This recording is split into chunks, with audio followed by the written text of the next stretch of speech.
কালি পীযুষ হাজৰিকাক মই হেতু কাৰণে পঠাইছিলোঁ গাঁওখন শিডিউল কাষ্ট হয় আমি এখন এতিয়া যেটো micro schedule caste schedule tribe আনিছোঁ কালি মই পীযুষ হাজৰিকাক হেতু কথাই আলোচনা কৰিবৰ কাৰণে পঠাইছিলোঁ এতিয়াতো বটদ্ৰবাত আইনী সুৰক্ষা দিলোঁ ঢিঙতো জগন্নাথ মন্দিৰ আছে হেতু বহুত পুৰণা তাক কেন্দ্ৰ কৰি আইনখন ঢিঙতো আহিব পাৰে এইবিলাক কামেটো মই কৰি আছোঁ আপোনালোকে যদি অলপ ৰাজনীতিৰ পৰা দূৰত গৈ মোৰ কামখিনি যদি চাই মই সেইখিনিকে কৰি গৈ আছোঁ বাকি মই একো কৰা নাই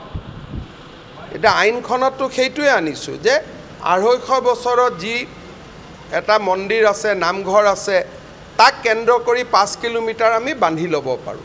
কালি মই পীযুষ হাজৰিকাক ঢিঙত হেতু কাৰণে মেইনলি পঠাইছিলোঁ যে মানুহখিনিৰ লগত আলোচনা কৰি আহক যাতে মাটিবাৰী বিক্ৰীটো বন্ধ হৈ যায় কিন্তু আমাৰ মাজতো কিছুমান মানুহ থাকে বেছি দাম পাই কাৰণে বিক্ৰী কৰিব খোজে আৰু মানুহৰ সকলো মানুহৰ মাইণ্ডছেটটো একে নহয় প্ৰথম এজন খুমাই লয় আৰু এজন খুমোৱাৰ পিছতে তাতে বিশেষ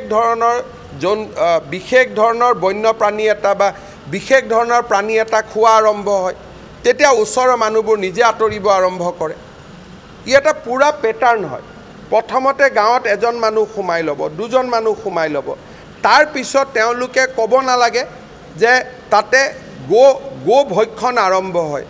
লাহে লাহে আমাৰ মানুহবিলাক নামঘৰত যোৱা মানুহ ধৰ্মত যোৱা মানুহ ঘৰত আলোচনা আৰম্ভ হয় যে ইয়াত কেনেকৈ থাকোঁ লাহেকৈ তেওঁলোক ওলাই আহিব আৰম্ভ কৰে বৰপেটা মঙলদৈত এইবিলাকে ঘটনা ঘটি আছে প্ৰথমতে দুজন মানুহ খুমালে এটা মানুহজনকতো আমি আইনমতে বাধা দিব নোৱাৰোঁ যে আপুনি ঘৰত এইটো খাব সেইটো নাখাব তেওঁলোকে ঘৰত এটা বিশেষ গো ভক্ষণ কৰিলে চামৰা বা কিবা এটা বস্তু বাহিৰত পৰিলে লাহে লাহে গাঁৱৰ কাষৰ বিধৱা মানুহগৰাকীয়ে খবৰ পালে যে ইয়াততো আমাৰ গাঁৱত গৰু আহি খুমালে গৰু খাইছে পুতেকক কয় বাবা মই আৰু ইয়াত থাকিব ইচ্ছা নাই দে মোক লৈ যা তাৰ পৰাই আৰম্ভ হয় তাৰপিছত লাহেকৈ য'ত নামঘৰত ভাদ মাহৰ নাম হৈছে তাত লাহেকৈ আজান আৰম্ভ হয় তেতিয়া আমাৰ মানুহখিনিয়ে কয় যে যা ইয়াত আৰু থাকিব নালাগে মাটিখিনি বাবা বিক্ৰী কৰ এনেকৈতো বৰপেটা নলবাৰী ধুবুৰীৰ পৰা আমাৰ মানুহবিলাক ওলাই ওলাই গুচি আহিলে এতিয়া আগত কোনো মুখ্যমন্ত্ৰী এইটো কথা নকৈছিল অন্তত মইতো সাহসেৰে কৈ আছোঁ তাৰ কাৰণে মোক গালিও দিছে কিবাও কৰিছে হয়তো মোৰ কেতিয়াবা লাইফটো থ্ৰেটেন হৈ যাব ইমান কথাটো কোনেও নকয় কিন্তু মই কৈ আছোঁ যে কাৰণ মই কোৱাটো মই ভাবোঁ এইটো মোৰ দায়িত্ব সেইকাৰণে মই কৈ আছোঁ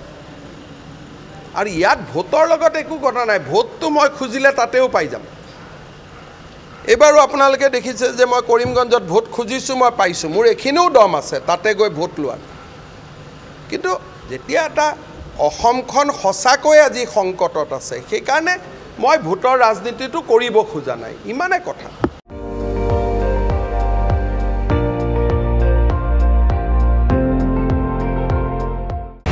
আপুনি চাই আছে ND24 সৰ্বশ্ৰেষ্ঠ নহয় সৰ্বোত্তমৰ দৌৰত